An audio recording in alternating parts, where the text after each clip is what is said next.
reminding people about what we're going to get done here.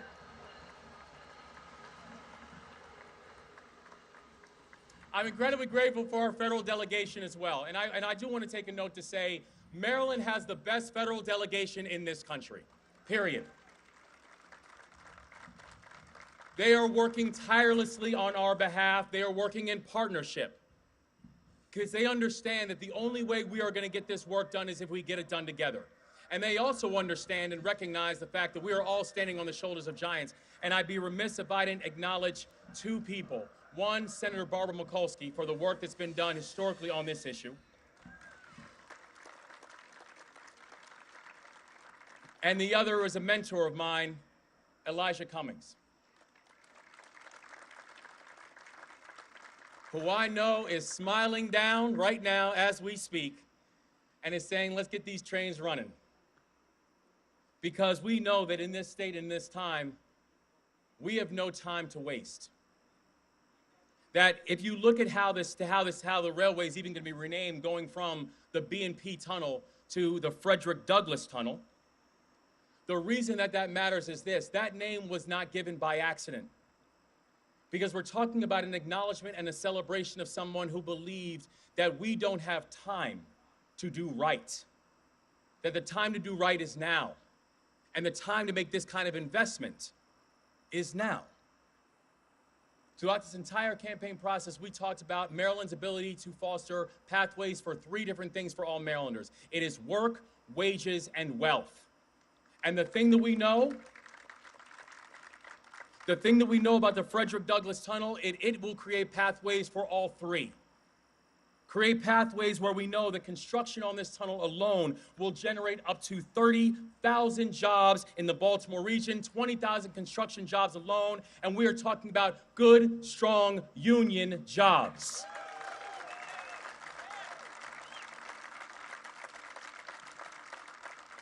That it's also sustainable because these jobs will be spread out across a decade and will create sustainable investment inside of the region. When we say that this is going to be Maryland's decade, this is going to be a core reason why.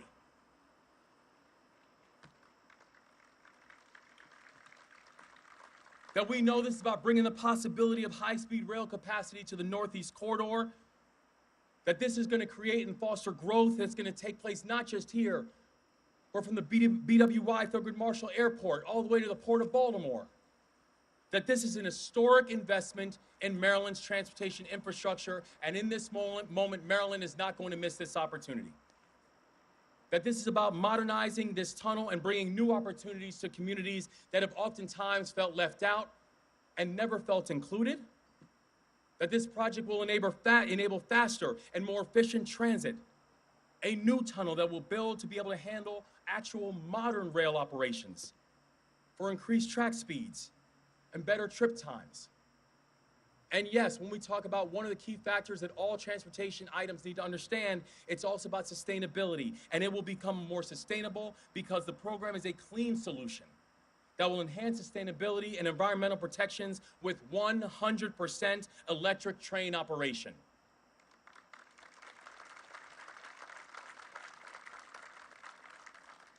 We're excited because the future's now, and the future's Maryland's. That this becomes our time to lead, and in partnership with our federal partners, our local jurisdictions, our union members, and the people, that this is going to be Maryland's time to march forward and watch everyone else look in awe. We are so grateful for the investment that this administration is making, and so thankful that President Biden is here to talk about and celebrate and announce this. Presence matters. And the fact that the president is making such a significant investment in us, it matters. In this time, with this administration, we are going to get this done. And with President Biden's leadership, we got this done.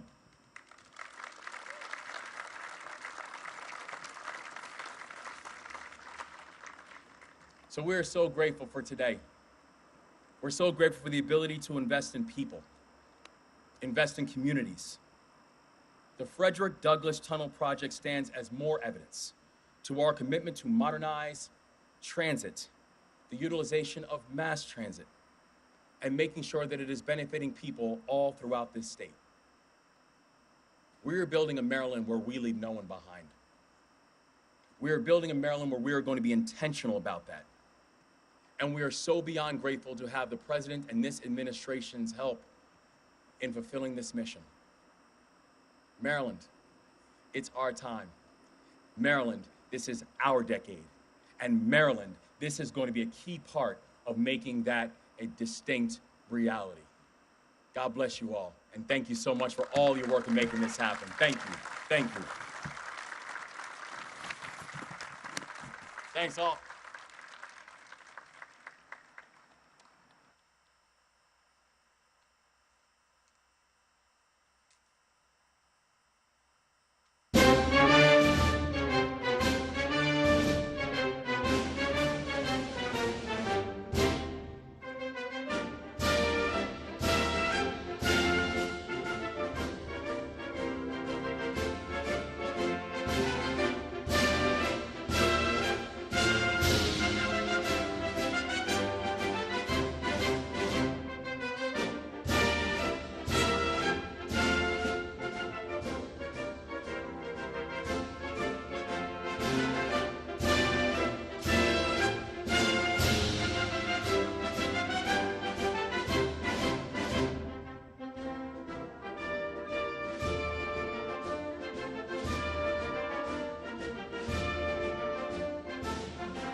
Ladies and gentlemen, the 46th President of the United States, Joe Biden.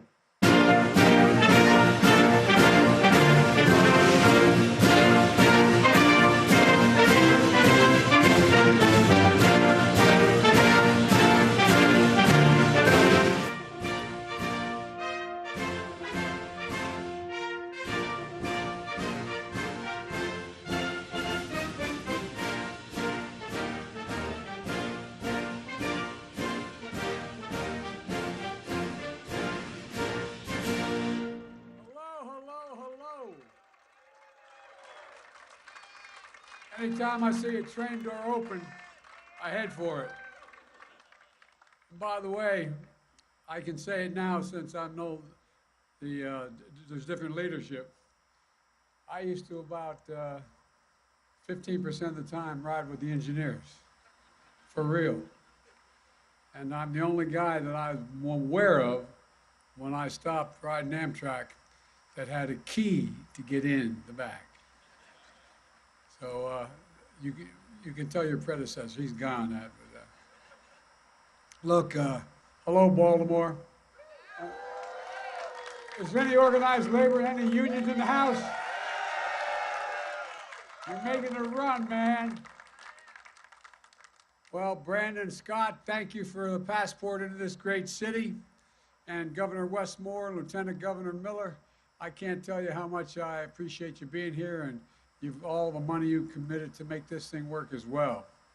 And two of my best buddies in the United States Congress, I think, no hyperbole, the two of the best United States senators I've ever served with, and I served there for 36 years in the Senate, Ben Cardin and Chris Van Hollen. Ben and Chris, thank you, thank you, thank you.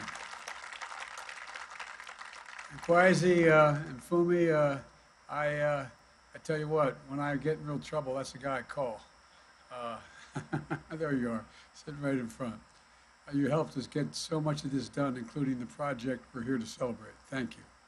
You know, look, thanks to the members of the Maryland delegation and Congressman John Sarbanes. He and his dad and I talked a lot about Amtrak, spent a lot of time working on it. Dutch, you're still here, aren't you? I saw, there you go. Hey, Dutch, good to see you. As well as Steny Hoyer, probably one of the best leaders we've ever had. Steny, you're a hell of a guy. For real. I've kid Steny for years. He represents the western shore of Delaware. We call the Delmarva Peninsula. We get into it all at any rate. Steny, you're the best and one of the greatest champions this state has ever had, and an incredible majority leader, and continues to serve Maryland very well. You know, I mean this sincerely. I don't think there's a better delegation in the entire United States of America than the delegation here in Maryland, including your state legislatures as well.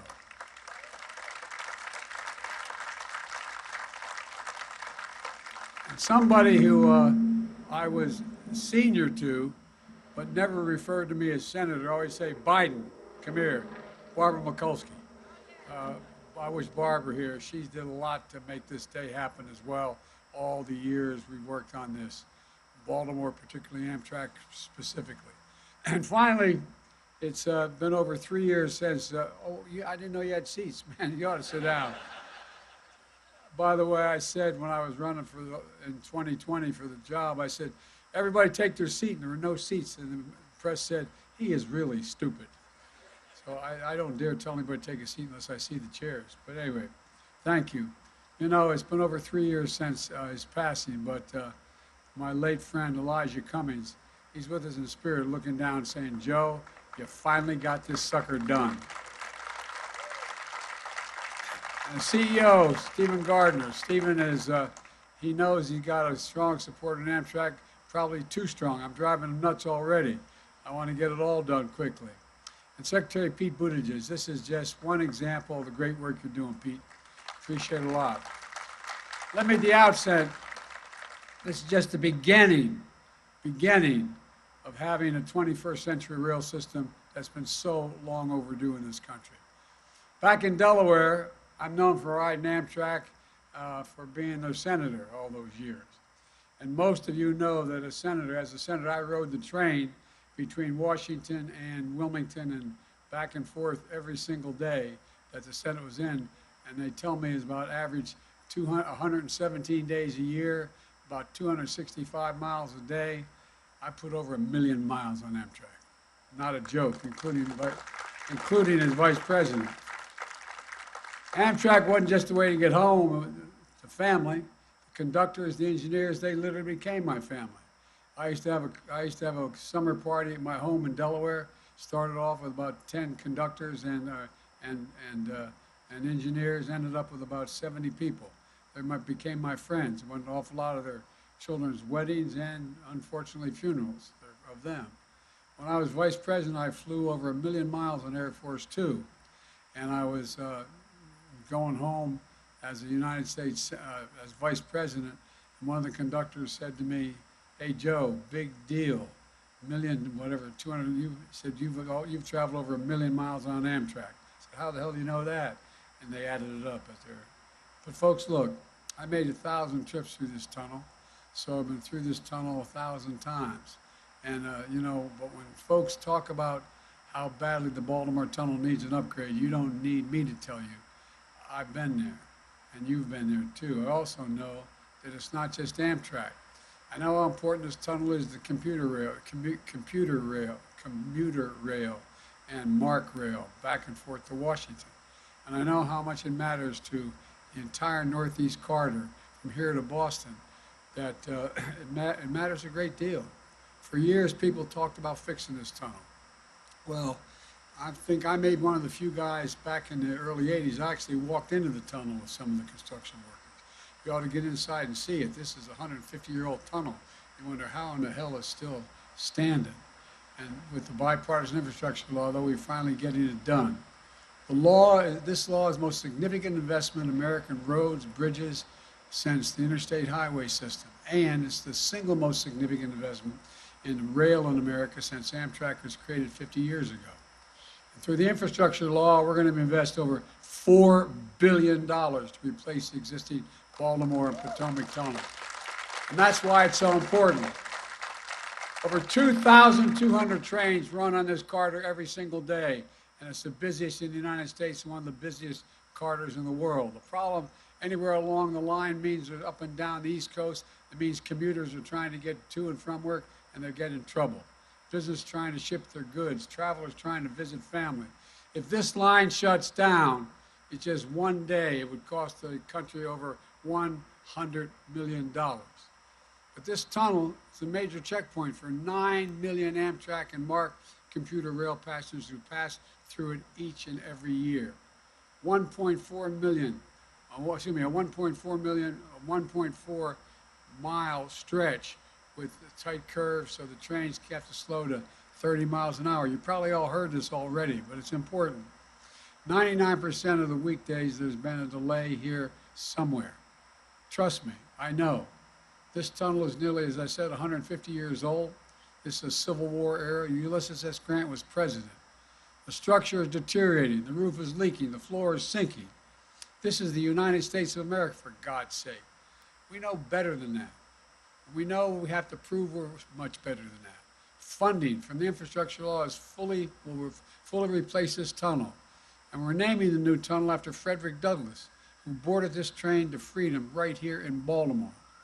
You know, and he escaped slavery. He traveled the country by rail, fighting for abolition and civil rights. So that's fitting we honor him in this way.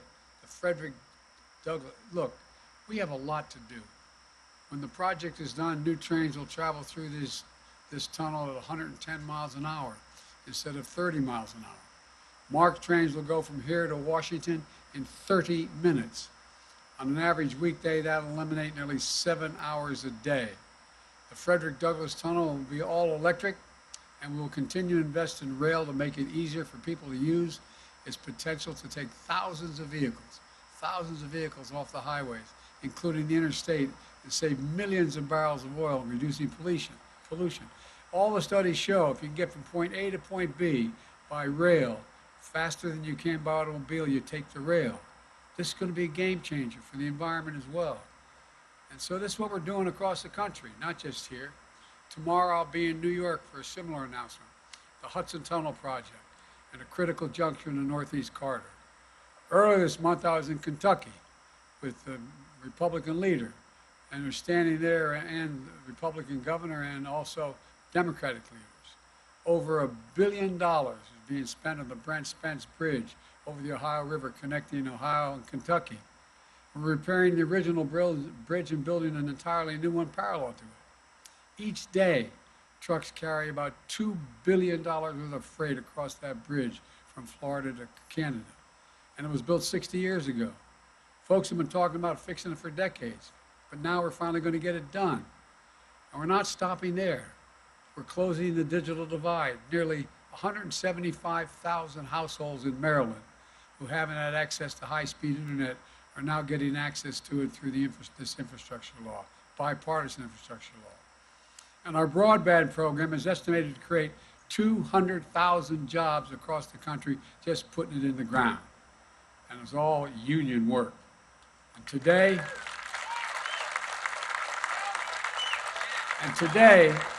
we're announcing a nearly $4 million grant to the great HBCU in Baltimore, Coppin State University, to buy new laptops to give students digital skills and training that they need to compete in today's workplace. The Army Corps of Engineers spends millions each year dredging to keep shipping channels clear of the Port of Baltimore and help bring larger ships and more cargo in and out of Maryland.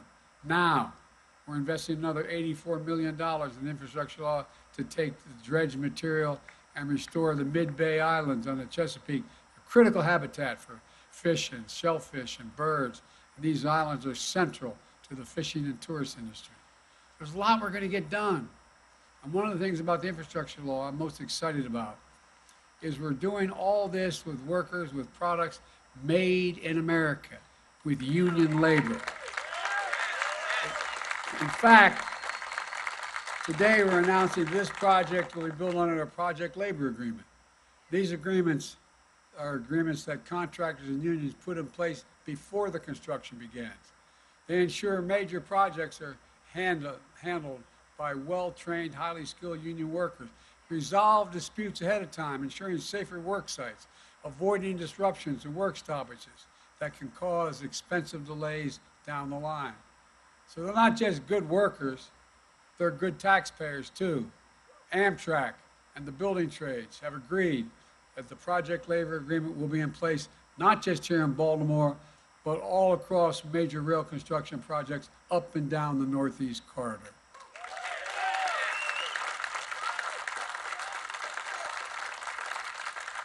And the Baltimore Tunnel project will lead to 20,000 good paying construction jobs. Laborers, electricians, carpenters, cement masons, ironworkers, operating engineers, and so much more. These are good jobs you can raise a family on. And most don't require a college degree, but they do require the equivalent of a college degree. You have to have 4 to 5 years of an apprenticeship. That's one of the reasons they're the best trained workers in the world, the best in the world. I've been saying that my whole career, and it's true. These are jobs for folks I used to think about as I took the train home at night, going through the stretches of suburban Maryland, suburban Baltimore, and look out the window, see the flickering lights on people's tables. Not a joke. I used to look at them and just wonder what their conversations were at their kitchen table, their dining room table. What were they thinking about just before or after they put their kids to bed? Asking questions that are ordinary and profound. We're gonna have enough money left over, honey, at the end of the month, after we pay our bills, just have a little bit of breathing room. My dad used to say, you know, Joey, a job's about a lot more than a paycheck. It's about your dignity. It's about respect. It's about being able to look your kid in the eye and say, honey, it's going to be, I mean this sincerely, it's going to be okay, and mean it. Well, guess what, folks? Too many people have been left behind in the past. They're treated like they're invisible amid the economic upheaval of the past 4 decades. They remember the jobs that went away and wonder whether a path exists anymore for them to succeed. But I know we can forge a path of building an economy where no one's left behind. That's what this project and others like it across the country are all about. It's about making investments in America's cities, towns, heartlands, and rural America. It's about making things here in America again. It's about good jobs. It's about the dignity of work. It's about respect and self-worth. And it's about damn time we're doing it.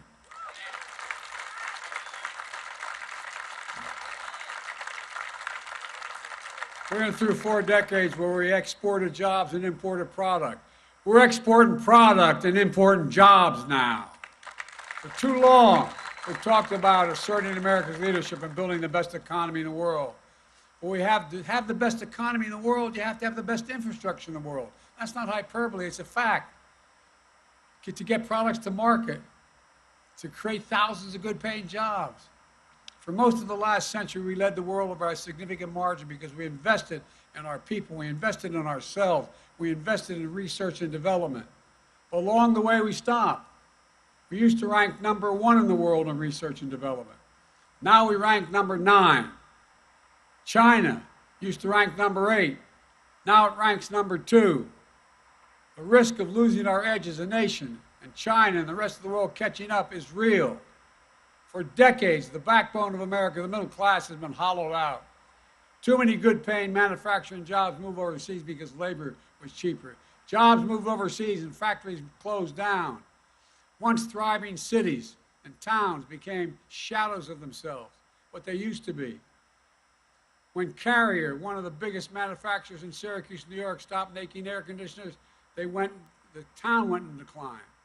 Now, Micron's enormous investment of semiconductors in Syracuse is bringing it all back and more. Same thing's happened in Lordstown, Ohio, when GM shut down their auto factory. But this past year, thanks to all we're doing with electric vehicles, GM and LG announced they'll hire thousands of workers to build the new electric vehicle batteries. And when these towns were hollowed out, something else was lost. Their pride, their sense of self-esteem. Folks, these are the effects of the so-called trickle-down economics. The view from Park Avenue that says, when the wealthy do well, it will all trickle down to everybody else. Not in the family I was raised, it didn't work that way. But there's another one that I hold, that folks in Baltimore hold as well. Our folks in cities were born in Scranton, Pennsylvania, and grew up in Claymont, Delaware like I did. They view the backbone of America. They are the backbone. They're the people who get up every morning and go to work just to bust their necks trying to make an honest living. Look, folks, I've said it many times. Wall Street did not build this country. The middle class built this country. And unions built the middle class. That's a fact. I ran for president to build an economy from the bottom up and the middle out. To bring back good-paying jobs you could raise a family on, whether or not you went to college. To give working families a little more breathing room. To invest in ourselves again, to invest in America again. And that's what we've done. My first 2 years in office, we have 2 of the strongest years of economic growth and job growth in American history.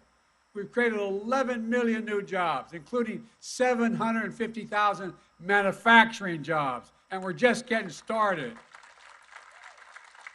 Where in God's name is it written that America can't lead the world in manufacturing again? I don't know where that's written. In addition, there's been major private investment, totaling nearly $300 billion in American manufacturing, including for semiconductors and small computer chips that power virtually everything in our lives, from cell phones to automobiles to artificial intelligence.